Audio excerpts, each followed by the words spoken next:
Minority groups in post-communist Europe have seen oppression and violent conflict, especially during the turbulence of the 1990s. For the Roma, violence and oppression have proven to be a stark reality that has been perpetuated through history.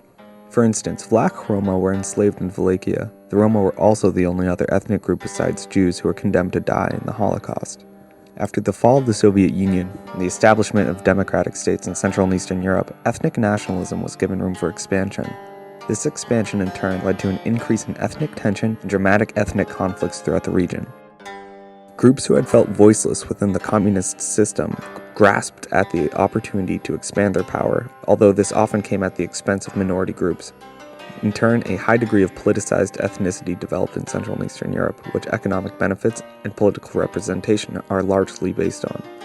Within Central and Eastern Europe, affirmative action is seen as fostering a Romani criminal society, and so existing stereotypes must be quelled and reduced before an effective affirmative action strategy is implemented. Barring that, radical ethnic nationalists construe alleviation attempts as subversive to the nation's interests, since Roma are not considered countrymen, but rather as an other. After the fall of communism in 1991, Roma in Eastern Europe had new avenues to advocate for their own cultural identity. Unfortunately, they often found themselves being increasingly marginalized. In several instances, conflict erupted between majority populations and Roma populations. One such conflict occurred in 2016 where 80 Ukrainian Roma were forced to flee their homes in a vigilante pogrom. We interviewed Dr. Amy Liu to learn more about the Roma and how they fit into modern Eastern Europe.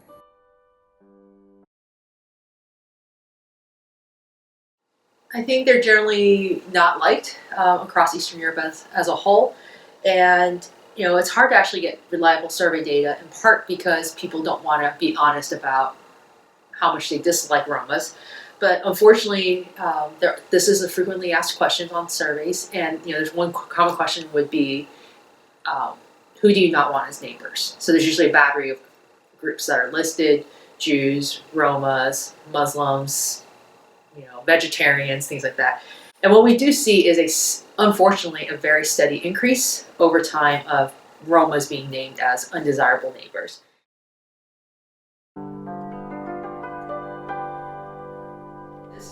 These parties exist because they know there's a large group of people that have these sentiments.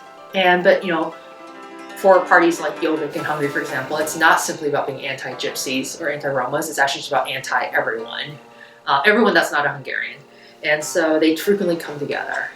And I think in some ways it's somewhat dangerous, especially for a party like Jobbik, or in a country like Hungary, where Jobbik does so well with this hateful message, that a party like Fidesz, the governing party, has actually had to move right and adopt these positions to compete with this party for those votes too.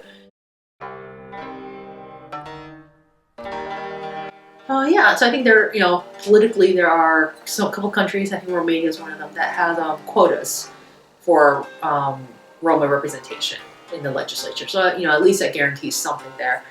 I think in Slovakia there were a few big parties, mainstream non-ethnic parties, but mainstream large parties that actually did champion for Roma issues and started bringing Roma politicians on board. So there are that.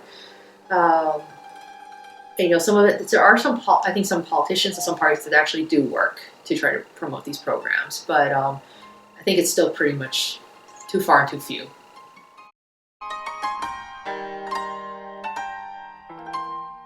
I think for some, there's a small minority that feels they like it.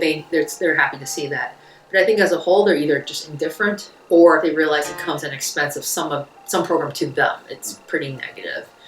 I remember there was a politician that once said, for every one Roma vote I get, in terms of advocating for policy and trying to get that one Roma vote, I lose 2 Hungarian votes. So why do I do it? How can the EU quell organized ethnic violence against minorities?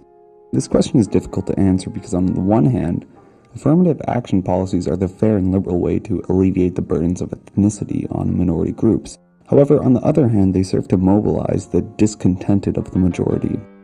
This documentary serves to outline the dire state of Roma in Central Europe by using Hungary as a model for the prototypical new European country. A surge of organized violence has been directed towards the Roma, which is correlated with a surge in ethnic nationalism. Roma face increases in organized discrimination and violence through time, which is clearly the effect of ethnic nationalist growth in a country.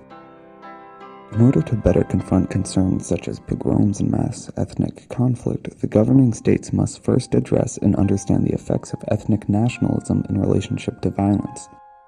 As populist waves crash against democracies throughout the world, the Roma face an increasingly uncertain future.